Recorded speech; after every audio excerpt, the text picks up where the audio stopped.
नमस्कार, मैं हूं नगमा। आप देख रहे हैं प्राइम टाइम। आज सुबह कोरोना के आंकड़े आए तो पता चला कि देश में करीब 3.25 लाख नए केस 24 घंटे में आ चुके हैं। बीते 4 दिन से लगातार 2 लाख से ज्यादा केस आ रहे हैं। शायद यही वजह रही कि सरकार ने कोरोना के खिलाफ जंग में अपनी रणनीति में एक अहम बदलाव किया है। और बदलाव यह है कि अब 18 साल से ऊपर के हर शख्स को टीका लग सकेगा। वैक्सीनेशन की एक नई ड्राइव शुरू हो रही है। 1 मई से 18 पार की उम्र वालों के टीकाकरण की शुरुआत की जाएगी। अब तक 45 के ऊपर लोगों को ही भारत में टीका लगाने की छूट थी। ये एक बड़ा फैसला है। इसकी मांग कई जानकार करते रहे थे। खुद दिल्ली के मुख्यमंत्री अरविंद केजरीवाल ने भी इसकी मांग की थी। टीकाकरण को कोविड के खिलाफ लड़ाई में सबसे अहम, शायद इकलौता हथियार माना जा रहा है। इसके अलावा कोरोना की रफ्तार मध्यम करने का जो दूसरा तरीका है वो लॉकडाउन है।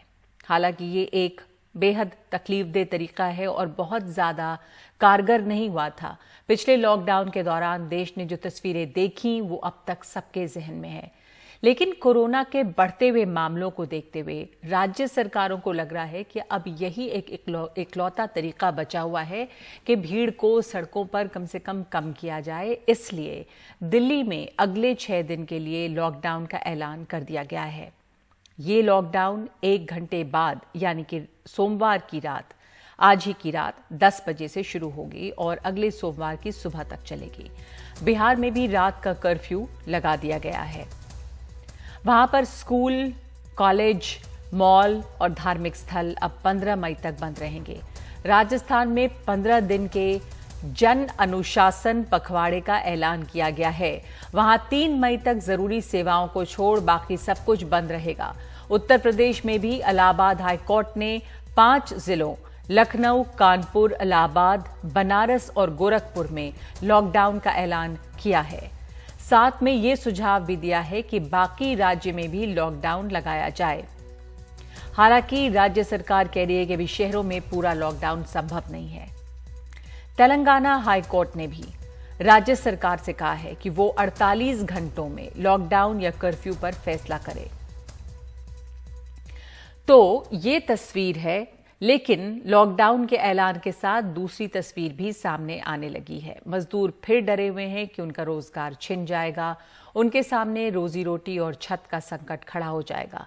दिल्ली में कोरोना के बढ़ते मामलों के बीच प्रवासी मजदूर को हाईकोर्ट ने कहा है कि दिल्ली सरकार सभी दैनिक और प्रवासी मजदूरों के लिए भोजन की व्यवस्था करे। हालांकि दिल्ली के मुख्यमंत्री अरविंद केजरीवाल ने मजदूरों से गुजारिश की है कि वो उन पर भरोसा रखें, दिल्ली न छोड़ें। पिछली बार जब देश में लॉकडाउन लगा था, हमने देखा कि किस तरह बड़ी संख्या में प्रवासी मजदूर अपने गांव जाने लगे थे। उनसे मैं खास तौर से हाथ जोड़ के अपील करना चाहता हूं। ये छोटा सा लॉकडाउन है, 6 दिन का। दिल्ली छोड़ के मत जाइएगा।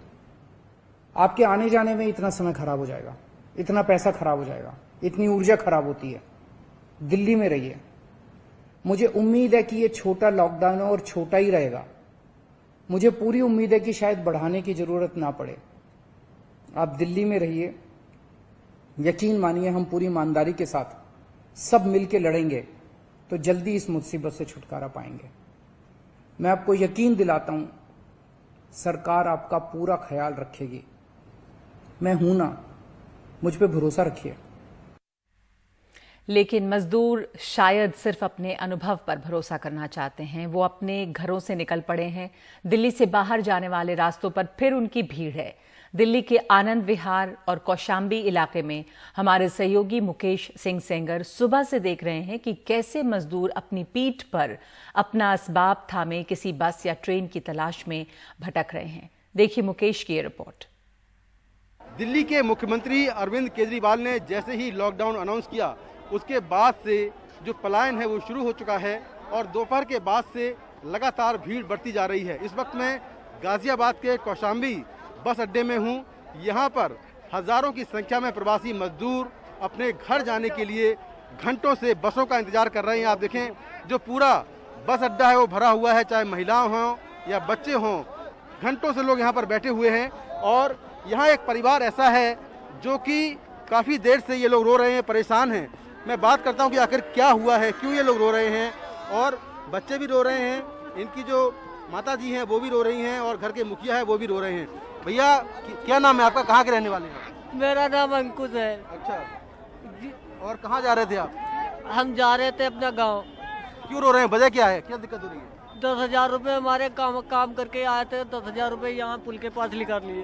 अच्छा, हाँ। आप देख नहीं पाए किसने निकाले? नहीं देख पाए, इतनी भीड़ थी, कहते ज्यादा बच्चे निकालने मुश्किल पड़ गए। अच्छा, कहते भीड़ इतनी थी, कहते सीढ़ी भी कुछ भी नहीं दिखाई पड़ा। अच्छा, हाँ। और क्या लोग आपकी हेल्प कर रहे हैं यहाँ पर, जो लोग इकट्ठा आसपास हैं? हाँ, पैसे दे रहे हैं कुछ लोग। बेटा रो मत, पैसे ही गए हैं ना, पैसे दोबारा आ जाएंगे, रो मत, ठीक है? कोई बड़ी कोई भी तो हेल्प करे, कोई ना कोई हेल्प करे तो पहुँचेंगे। बहुत तो बताओ कितने में पहुँचेंगे, क्या आपके पहुँचेंगे? पास घर जाने के लिए पैसे नहीं है? एक भी पैसा नहीं है हमारे पास। अच्छा, जितने पैसे थे सब उसी में रखे थे। अच्छा, हाँ। और क्या काम करते हैं आप? मजदूरी करते हैं, अच्छा, कंपनी में काम करते हैं, तो पैसे कोई भाई साहब लॉकडाउन की वजह से पैसा सब नहीं मिला। 10,000 रुपये कैसे न कैसे मजबूरी पे ले लिए, तो ये यहाँ दिल्ली में कहाँ रहते हो? नांगलोई में। क्या नाम है आपका? अंकुश कुमार अंकुश जी। तो ये अंकुश ने अपनी पत्नी और 2 बच्चों के साथ आज अपने घर के लिए रवाना हो रहे थे। अचानक किसी ने इनके यहाँ पर करीब 10,000 रुपये निकाल लिए। अब इनके पास घर जाने के लिए पैसे नहीं हैं। पूरा परिवार जो गाजियाबाद का कौसाम्बी बस अड्डा है यहाँ पर रो रहा है, क्योंकि घर जाने के लिए भी पैसे नहीं हैं। बच्चे भी रो रहे हैं कि आखिर घर कैसे जाएंगे। कुछ लोगों ने इनकी कुछ हेल्प की है, कुछ पैसे दिए हैं, लेकिन यहाँ पर आप देखें कि किस तरह से परेशानियाँ लोगों की हैं। घंटों से लोग बस का इंतजार कर रहे हैं, किसी के फ़ोन चोरी हो गए हैं, किसी के पैसे निकाल लिए गए हैं। यहाँ पर गाजियाबाद पुलिस दिखाई नहीं दे रही है। उस तरफ आप देखें कि दिल्ली पुलिस के जवान जरूर मौजूद हैं। यहाँ पर जो फुट ओवर ब्रिज है, यहाँ पर देखें कि भीड़ लगातार बढ़ती जा रही है और जैसे जैसे भीड़ बढ़ रही है वैसे वैसे लोगों का सब्र टूट रहा है, परेशानियाँ बढ़ रही हैं। ये पूरा गाजियाबाद का कौसाम्बी बस अड्डा है और आपको एक तरह से बस अड्डा एक मेले के रूप में नजर आएगा।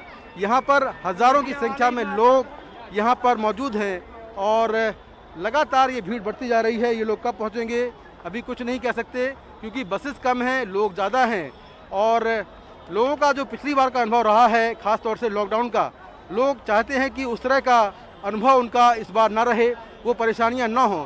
इसीलिए जल्दी से जल्दी लोग अपने घर की तरफ जाना चाहते हैं। भैया कहाँ के रहने वाले हैं? अलीगढ़ के घर जा रहे हैं? हाँ जी। दिल्ली में क्या काम करते थे? काम ही करते हैं सर। अच्छा, तो क्यों घर जा रहे हैं? हाँ जी सर, घर बहुत ज़्यादा दिक्कत हो रही है। हैं? बहुत ज़्यादा दिक्कत हो रही है सर। लॉकडाउन की वजह से जा रहे हैं? हाँ जी सर। आप बताइए आप कहाँ जा रहे हैं? बरेली जा रहे हैं सर। अच्छा, कब से खड़े जब हैं? केजरीवाल को ये होना चाहिए थे, मजदूर हैं, बहुत सी जनता परेशान हो बहुत रही ज़्यादा परेशान है, है उतनी बसें लगानी चाहिए थी, जनता को परेशानी नहीं हो, आराम से घर जा सके। 6 दिन का लॉकडाउन है, बेशक सही है, लॉकडाउन बढ़िया बात है, मगर जनता अपने अपने घर चली जाए आराम से, इतना तो करना चाहिए। तो ये एक बहुत बड़ा संकट है, सरकारों के पास भी दूसरा विकल्प नहीं है। लेकिन इस संकट से बड़ा ये सवाल है कि आखिर कोविड से कैसे निपटें। अस्पतालों में दवा की कमी है, ऑक्सीजन की कमी है, इंतजाम पर्याप्त नहीं है। तभी हाईकोर्ट ने केंद्र और दिल्ली सरकार को अस्पतालों में बेड और ऑक्सीजन की सप्लाई को लेकर मंगलवार तक जवाब दाखिल करने को कहा है। अब तक हमें कोविड के मामले देखने का पर्याप्त अनुभव हो चुका है। हम ये भी देख रहे हैं कि कोविड के तरह तरह के स्ट्रेन और म्यूटेंट सामने आ रहे हैं। लगातार रूप और लक्षण बदल रहा है इस वायरस का। कोविड की पुरानी कसौटियां जिस तरह ऐसे अब लग रहा है कि बेमाने हो गई हैं। इस बार वेंटिलेटर से ज्यादा लोगों को ऑक्सीजन की जरूरत पड़ रही है। एक तरफ कहा जा रहा है कि रेमडेसिविर या फेविफ्लू जैसी दवाएं बहुत कारगर नहीं हैं और दूसरी तरफ इनकी कालाबाजारी चल रही है। तो कोविड से जुड़े अहम सवालों पर बात करने के लिए हमारे साथ हैं 2 बहुत ही महत्वपूर्ण डॉक्टर, स्वास्थ्य विशेषज्ञ। हमारे पास सबसे पहले हमारे साथ जुड़ रहे हैं doctor Matthew Varghese, public health expert हैं। डॉक्टर मैथ्यू वर्गीस, बहुत बहुत धन्यवाद आपका हमारे साथ शामिल होने के लिए। एक ऐसे समय हम आपसे बात कर रहे हैं जब पूरे हिंदुस्तान में एक तरह से त्राही त्राही है, पैनिक भी बहुत है, आंकड़े भी बहुत बड़े हैं और इस बीच जो खबरें दवाओं को और इलाज को लेकर आ रही हैं उसमें देख रहे हैं कि बहुत ज्यादा कंफ्यूजन भी है। तभी प्रधानमंत्री ने भी आज कहा है कि डॉक्टर्स को ऑनलाइन कंसल्ट भी करना चाहिए, दूसरे छोटे दूर दराज के शहरों में जो डॉक्टर हैं उनसे, कि एक कोई लाइन ऑफ ट्रीटमेंट हो। क्या अब तक कुछ इस तरह का प्रोटोकॉल बन पाया है? क्या लाइन ऑफ ट्रीटमेंट फॉलो हो रही है? क्योंकि रेमडेसिविर जैसी दवाओं की ब्लैक मार्केटिंग हो रही है। लेकिन डॉक्टर्स ये भी कह रहे हैं कि इसकी जरूरत ये लाइफ सेविंग ड्रग नहीं है। तो बड़ा असमंजस है, आप इस पर कुछ सफाई दें, हमें बताएं कि आखिर क्या है सीन तस्वीर अभी। बहुत बहुत धन्यवाद मेरे को इस शो में बुलाने के लिए।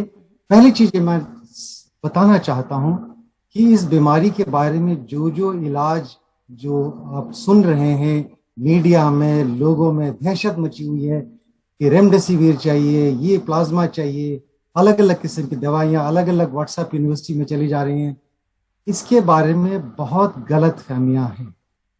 और ये गलत फहमियां इसलिए है कि जो लोग ये बताते हैं और जो सुनते हैं उनको समझ नहीं है वायरस और वायरल डिजीज के बीमारी के साइंस के बारे में। जब तक ये अच्छी तरह से समझ नहीं लेते हैं हम इसके ऊपर दहशत ही फैलाएंगे और कुछ नहीं होगा और पब्लिक घबराएगी, और जहां घबराहट होगा उसमें लोग कुछ भी करने को तैयार हो जाते हैं। तो ये पहली समझें कि मैं दर्शकों के लिए बताना चाहता हूं जी। इस बीमारी में सबसे अहम चीज क्या है, ये समझना कि इतने साल हो गए, हमारी पूरी शतक बीत गए, 1 शतक और 20 साल बीत गए हैं जब पहला वायरस आइडेंटिफाई हुआ था, और आज तक कोई भी इफेक्टिव मेडिसिन वायरसेस के लिए हम नहीं कर पाए। इसलिए नहीं कर पाए क्योंकि वायरसेस हमारे शरीर के कोशिकाओं का अंग बन जाता है, और इसलिए अगर वायरस को नष्ट करना है तो कोशिका को भी नष्ट करना पड़ता है, या उस वायरस को हमारे शरीर में घुसने से पहले ही एंटीबॉडीज हमारे शरीर के जो प्राकृतिक हैं वो उनको रोकें। तो इसलिए वैक्सीनेशन का अहम इंपॉर्टेंस है। बट आज की तारीख में जिस तरह से एपिडेमिक बहुत अधिक फैला हुआ है, आज की तारीख में आप फोकस उस पर करेंगे तो नहीं चले। तो जो दवाइयां जो हैं कोई भी ऐसा नहीं है जो कि असर करती हैं, और ना ही कोई ऐसा साइंटिफिक एविडेंस सफिशिएंट है। अगर आप आज की तारीख में साइंटिफिक जर्नल्स देखेंगे, जो American centre for disease control का अगर आप देखेंगे, कहीं ये नहीं है कि कोई भी दवाई डेफिनेटली इफेक्टिव है, डेफिनेटली इफेक्टिव है। तो ये क्लियरली, चाहे वो रेमडेसिविर हो, चाहे वो टोसिलिसिमैब हो, चाहे वो आइवरमेक्टिन हो, चाहे HCQS हो, कुछ भी हो, कोई भी ऐसी डेफिनेट नहीं है। तो क्या हम कर सकते हैं, जो पीड़ित व्यक्ति है वो क्या कर सकता है? तो हमें इसमें बेसिक क्लिनिकल साइंस पे जाना है। ये बीमारी की इंक्यूबेशन पीरियड कितनी, एक संक्रमित व्यक्ति आपके संपर्क में आए तो वायरस आपके नाक से मुंह से जाता है और उससे वो हमारे शरीर के अंदर प्रवेश करता है। अगर आज प्रवेश कर रहा है तो तकरीबन 4-5 दिन लगते हैं वो वायरस इतना अधिक मात्रा में बढ़ के मल्टीप्लाई करके हमें बीमारी करती है। तो पहले 4-5-6 दिन जब तक हमारे शरीर में है जी। वो हमारे शरीर में हो सकता है कि कोई भी लक्षण प्रकट ना करें, लेकिन चौथे 5वें दिन हमें लक्षण प्रकट कर सकता है। क्या होता है शुरू में? थोड़ा सा जुकाम, थोड़ा सा नजला, थोड़ी सी खराश, थोड़ा सा बुखार, हल्का बुखार। तो ये जो पहले 4-5 दिन के जो लक्षण है वो वायरस के हमारे संक्रमण हमारे शरीर में होने की वजह से, ये फेज ठीक है। लेकिन यही सारी गलती हुई थी। इसके बाद का जो फेज है, जो 7, 8, 9, 10 दिन में जो होता है, 8, 9, 10 दिन में जो होता है, यानी कि शुरू के 4-5 दिन वायरस की वजह से जो हमारे शरीर में संक्रमण होता है, 4-5-6 दिन में हमें लक्षण होते हैं कुछ। लेकिन इसके बाद 8, 9, 10 दिन में जो लक्षण होते हैं वायरस की वजह से नहीं है। हमारा शरीर एंटीबॉडी क्रिएट करके उस वायरस को खत्म करने के लिए एंटीबॉडीज क्रिएट करता है। लेकिन ये एंटीबॉडीज जो वायरस को रिकॉग्नाइज करने के लिए, वायरस को पहचानने के लिए बनी हुई है, वही एंटीबॉडी हमारे शरीर की कोशिकाओं को ही अटैक करती है। ये वही बात हुई, हम हमारे दुश्मन से लड़ने के बजाय हमारे ऊपर ही लड़ाई कर रहे हैं जी। तो इसमें क्या होता है, हमारे जो लंग्स में, खास तौर पे जो लंग्स की जो कोशिकाएं हैं, जहां की जो धमनियां हैं, वहां पे अटैक करके उनमें खून जमने लगता है। हमारे जीवित व्यक्ति में साधारणतः कभी खून जमता नहीं है, लेकिन इस वायरस में जो एंटीबॉडीज हमारे शरीर में बनती है, हमारी धमनियों में खून जमने लगता है। तो जो शुरू में जान पहचान थी कि शायद ये निमोनिया है, एक्सरे में निमोनिया दिखता है, सीटी स्कैन में निमोनिया जैसा दिखता है, लेकिन वो निमोनिया नहीं है, वो हमारे ही एंटीबॉडीज की वजह से किए हुए प्रॉब्लम्स हैं। और ये जो है होने से पहले हमें उसको पकड़ना है। तो मैं साधारण भाषा में एक उदाहरण दूंगा जी।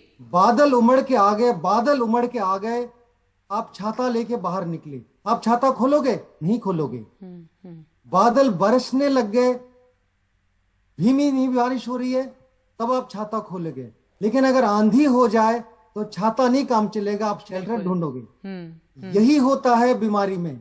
तो शुरू में वायरस का संक्रमण होता है, 4-5 दिन के लिए हमारे शरीर में कुछ नहीं होता। तो डॉक्टर वर्गीस, जो शुरुआत होता है मामूली बुखार, मामूली लक्षण। हाँ, उसके बाद 8-9-10 दिन में जो लक्षण होते हैं वो हमारे साइटोकाइन स्टॉर्म बोलते हैं मेडिकल भाषा में, उसकी वजह से लक्षण है। तो डॉक्टर वर्गीस, यहाँ पर एक मिनट थोड़ी सी और क्लैरिफिकेशन चाह रही हूँ। आपने बहुत अच्छे से इस बात को समझाया कि शुरुआत में जब बादल आ रहे हैं, हल्की बारिश हो रही है, तो आप छाता खोलें। तो जो वो शुरुआत के 3-4 दिन हैं, उसमें क्या उसमें भी असमंजस है कि थोड़ी सी खराश, थोड़ा सा नज़ला, कोई भी कुछ भी, तो क्या कोई किया भी जाए? ऐसी दवाई नहीं है, कोई भी ऐसी दवाई नहीं है एक्सेप्ट फॉर वैक्सीनेशन, जो कि आप उसके पहले से बचा सकते हैं, और कोई तरीका नहीं आपके पास। आज की तारीख में कोई तरीका नहीं है। तो फिर जो लोग 7th-8th डे में चले जाते हैं, वो उनकी अपनी इम्यूनिटी पर ही निर्भर है कि वो उस वायरस से किस प्रकार लड़ पाए। बिल्कुल, अपनी इम्यूनिटी उसके ऊपर, और वैक्सीनेटेड है या नहीं उसके ऊपर, या पर डॉक्टर मैथ्यू वर्गीस, यहाँ पे बहुत वैक्सीनेशन जो अब शुरू हुई, उसमें भी देखा गया कि बहुत सारे लोग जो दोनों डोज वैक्सीन का ले चुके हैं, उसके बाद भी वो उन्हें कोविड तो हुआ ही, कहा जाता है कि शायद गंभीर रूप से नहीं हो, लेकिन उसमें भी गंभीर रूप से भी हुआ। जी, ये समझने की जरूरत, जिन जिनको वैक्सीनेशन हुआ है उनमें जहां तक देखा हमने, ज्यादातर मामूली बीमारी हुई है। बहुत ऐसा खतरनाक खौफनाक बीमारी नहीं हुई है जिनको वेंटिलेटर पे और डेथ की सामना करना पड़े, ऐसा नहीं हुआ है। इसलिए अगर प्रोटेक्शन है तो वैक्सीनेशन है, प्रोटेक्शन है तो मास्क है, सैनिटाइजेशन है, और कुछ नहीं है हमारे पास। वही हमारा छाता है, और कोई छाता नहीं है। लेकिन एक बारी 8-9 दिन पे मरीज को 4-5 दिन के लिए खराश, गले में खराश, जुकाम वगैरह हुआ, वो ठीक होने लगता है, या ठीक नहीं होता, खांसी होती है वो बढ़ जाती है, बुखार होता है वो बढ़ जाती है, सांस फूलने लगता है। अगर 8वें दिन होता है, ये 9वें दिन होता है, वही समय है 2 दवाइयां काम करती है क्लियरली। 2 दवाइयां अभी तक जितनी भी हैं, एक जो हमारी धमनियों में खून को जमने से रोकता है जी, और दूसरा जो हमारी ऑटो इम्यूनिटी, जो हमारे शरीर को ही अटैक कर रही है, उस इम्यूनिटी को कम करने की दवाई, और आज की तारीख में बेस्ट वो स्टेरॉइड्स हैं जी। तो ये जो स्टेरॉइड्स, अगर आप वायरस जब मल्टीप्लाई कर रहा है उस वक्त आप लेंगे, तो वायरस आपके शरीर में देर तक रहेगा, क्योंकि वायरस से लड़ने की इम्यूनिटी ही हमारी शक्ति है। तो वो इम्यूनिटी अगर हम वायरस एंटीबॉडी वो स्टेरॉइड दे के करेंगे तो नहीं चलेगा। हमें टाइमिंग बहुत महत्वपूर्ण मैसेज, सबसे अहम जो मैं मैसेज देना चाहूंगा इस बीमारी में, टाइमिंग देखिएगा, किस वक्त आप क्या कर रहे हैं। आप संक्रमित हैं, पहला लक्षण देखिए कब आया, क्या आया, तारीख नोट करिएगा। उसके बाद आप देखिएगा 4 दिन के बाद भी आपको लक्षण लग रहे हैं, 4 दिन के बाद आपको तेज बुखार हो रहा है, 4 दिन के बाद आपको सांस फूलने लगता है। और सबसे बड़ी गलती लोग यह कर रहे हैं कि पल्स ऑक्स लेके घर पे बैठे रहते हैं। मैं साधारण भाषा में बोलता हूं, लोगों ने सुना होगा मेरी एक ही किडनी है, काम चल रही है। ऐसे ही हमारा एक ही फेफड़ा है, तो भी हमारी 100% सैचुरेशन रह सकती है। यानी कि हमारे शरीर में इतनी स्पेयर कैपेसिटी है कि हम एक फेफड़े से भी, एक से कम फेफड़े से भी हम काम चला सकते हैं 100% सैचुरेशन के साथ। यही गलती होती है जब आपका सैचुरेशन ड्रॉप करता होता है। आमतौर पे वो संक्रमण के 15वें दिन होता है, या हमारा पहले लक्षण के 10वें दिन के आसपास होता है, 14वें दिन, 15वें दिन, या 8वें 9वें दिन जो पहला सिम्टम है। वो इसलिए क्योंकि संक्रमण आमतौर पे पता नहीं होता कब हुआ, कहां से, अरे हमें पता ही नहीं है। आज इस एपिडेमिक में लोगों किसी को पता नहीं कहां से हुआ है। तो पहला लक्षण जरूरी है, वहां से आप कैलकुलेट करिएगा। 4-5 दिन के बाद भी आपको लक्षण हो रहा है, कुछ भी दिक्कत हो रहा है, सांस फूलने लगता है, आप सीढ़ी चढ़ते हैं, ऊपर तक पहुंचते हैं, हांफने लगते हो। आप सैचुरेशन देखोगे, आपकी 100% सैचुरेशन नजर आएगी। तो पल्स ऑक्स लेके आप बैठोगे तो नहीं चलेगा। आपको देखना है कि आपको सांस फूल रहा है नहीं, खांसी ज्यादा है या नहीं, या आपको बुखार तेज है या नहीं। अगर ये 3 चीजों हैं, डॉक्टर से संपर्क करेगा, अपने आप मत लीजिएगा। संपर्क करके 2 दवाइयां अहम दवाई है, रेमडेसिविर का जितना भी एविडेंस है, इनसफिशिएंट एविडेंस है, सीडीसी अटलांटा का भी गाइडलाइन है, लेटेस्ट अप्रैल का गाइडलाइन भी है, ठीक है, एफडीए अप्रूव्ड जरूर है, लेकिन वो क्या करता है, माइल्ड डिजीज, मॉडरेट डिजीज में कोई रोल नहीं है। जी हाँ, डॉक्टर वर्गीज जी, डॉक्टर वर्गीज आपको जरा सा क्लियर होकर हमारे साथ जुड़ गए हैं doctor Rajan Sharma, immediate past president IMA के। डॉक्टर शर्मा, आपसे ये हमें अभी डॉक्टर वर्गीज बता रहे थे कि किस तरह वायरस के लड़ने के लिए कोई भी मेडिसिन बहुत कारगर हो, अभी तक ये नहीं हो पाया और ये एक नाकामी दुनिया भर में रही है। पर क्या IMA को इस समय में, क्योंकि बहुत असमंजस है, कंफ्यूजन है, अलग अलग दवाओं को लेकर ब्लैक मार्केटिंग है, क्योंकि पैनिक है, तो आप क्या कहेंगे? क्या कोई गाइडलाइंस जारी करनी चाहिए प्रोटोकॉल की? 3 दिन 4 दिन जैसे वो बात कर रहे थे शुरुआत में, आपको कोई दवा लेने की जरूरत नहीं रहती है, टाइमिंग बहुत अहम है, तो इस बात की जानकारी शीर्ष स्तर पर देनी चाहिए, तभी लोगों को बाकी दूर दराज इलाकों में भी जानकारी फैलेगी डॉक्टर्स को। क्या कहेंगे आप लाइन ऑफ ट्रीटमेंट पे?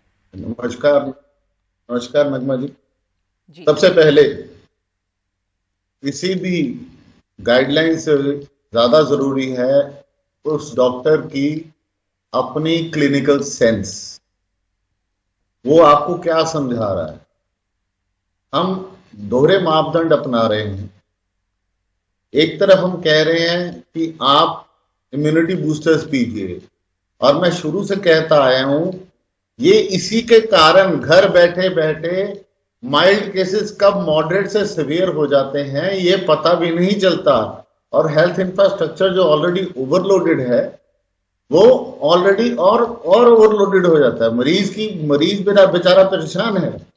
और आज मैं माननीय प्रधानमंत्री का स्वागत करता हूं कि जैसे पहले पिछले साल उन्होंने कमान संभाली और आज संभाली, सरकार को सबको एक बात बड़े निश्चित तौर पे बतानी चाहिए। आप जो भी हमारे भारतवर्ष के पूर्व इलाज की पद्धति है उसको कीजिए, मॉडर्न मेडिसिन को अलग रहने दीजिए। रेमडेसिविर देनी है कि नहीं देनी है, मरीज आज की डेट में व्हाट्सएप यूनिवर्सिटी में इतना एजुकेट होके आता है कि वो एक पैनिक अटैक में आता है। उसकी जरूरत है कि नहीं है, कृपया करके ये फैसला एक डॉक्टर पे छोड़ दिया जाए तो वो बहुत बेहतर होगा।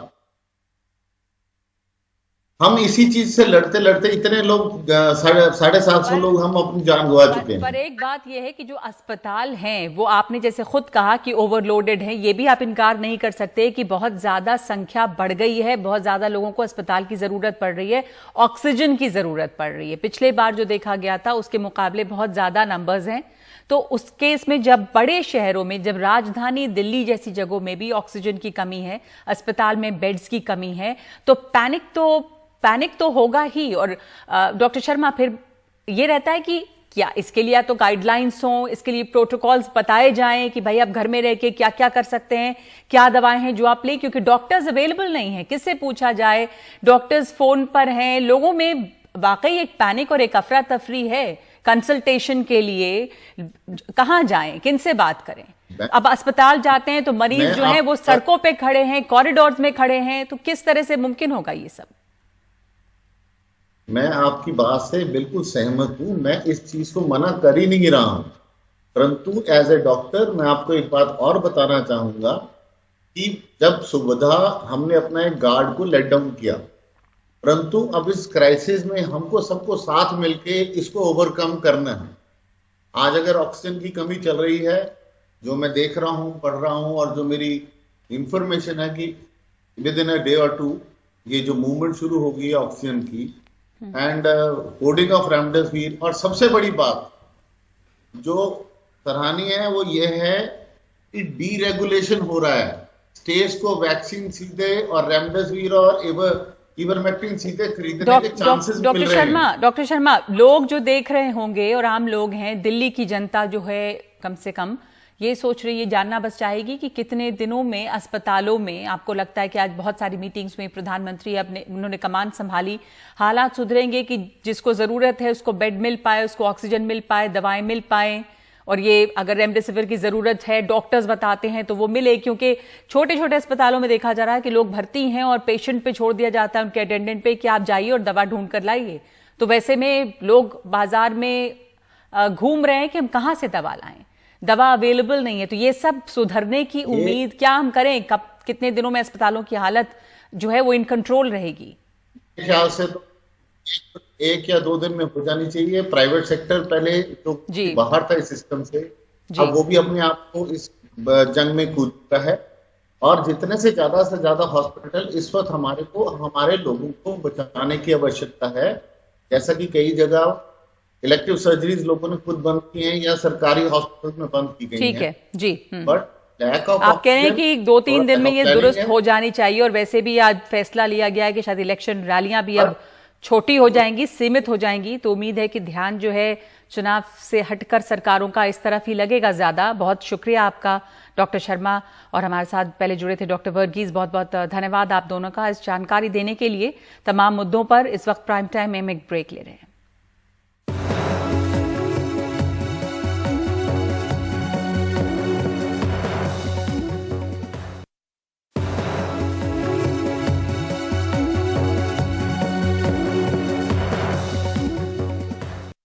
आप देख रहे हैं प्राइम टाइम। कोरोना की एक बड़ी लहर की गिरफ्त में है पूरा हिंदुस्तान, खास करके जो बड़े शहर हैं और जो स्वास्थ्य व्यवस्था है वो चरमराई हुई नजर आ रही है। हमारे साथ जुड़े हैं doctor Faheem Younus, chief of infectious disease university of Maryland. बहुत बहुत शुक्रिया डॉक्टर यूनुस, अमेरिका से आप हमारे साथ जुड़ रहे हैं, आपने समय दिया।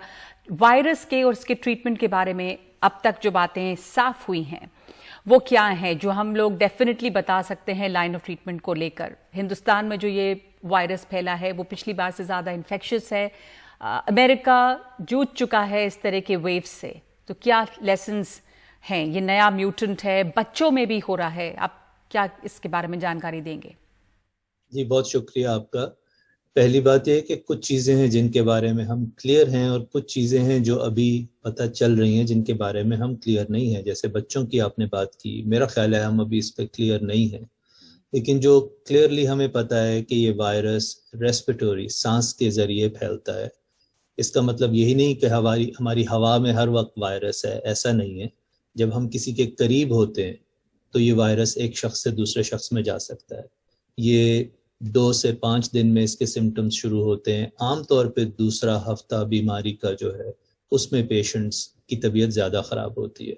ऑक्सीजन को मॉनिटर करना चाहिए। अगर आप घर में हैं और आपकी ऑक्सीजन 94% से ऊपर है तो आपको ज़्यादा फिक्र की ज़रूरत नहीं।